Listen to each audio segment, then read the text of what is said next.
how do you facilitate remote learning during the period of learning from home at the start of the pandemic? We're very excited to share our experiences. I think we did so much during the lockdown, and I think the reason we were able to do so much during the lockdown is because we were well prepared for it beforehand. Not that we ever anticipated any pandemic or any online learning, but I think the infrastructure that we had in place prior to the pandemic really helped us put things in place quite quickly. So, as a given, we had our staff members who were really very familiar with Google Suite. They could log in, they could use Google Docs, they could use Google Forms as well. Maybe this tinkering around with the idea. So, the whole idea of using Google Suite as a learning tool was something quite known to us anyway. So, the teachers were quite familiar with it.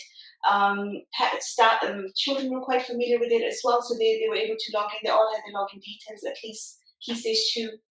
I'm quite comfortable with the idea of logging in, using it as a tool. So that was like a starting point for us, which meant that literally a week before the lockdown, when we decided, and we as a school decided that we would close down completely, because that's what everybody agreed on as a community, as governors, as school staff.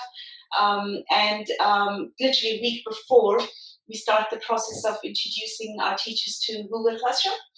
So that was something very new to the teachers in terms of logging in and presenting live lessons. Muzammil, maybe you want to talk a bit more about that aspect, yes? Yeah. So as was mentioned, because the teachers had a foundation of using Google Chromebooks, they were able to log in, and they were familiar with that process.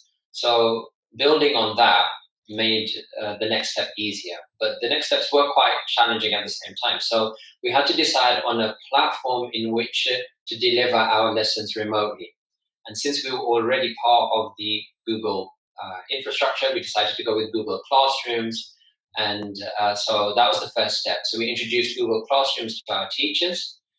We taught them how to set up classes, add pupils, and then just how to set assignments. And that was pretty much it. We didn't go beyond that. So we wanted them to understand how to set up a classroom and how to set assignments for children. And then the next step after that was then to teach the teachers how to teach online. So this live teaching. Yeah. And again, we decided to go with Google Meet in order to do that, because it was all part of the same. And our teachers were very familiar with Google Meet as well. Yes. We had been using it in the past. Yeah. So that's what we did. We introduced them how to create a link, and then how to invite others onto that link, and what that would look like. So we modeled that for them. So those were the main two steps that we took just before the lockdown happened, which then gave the teachers enough of a foundation just to set their classrooms up and set a time and a date for those live sessions to take place.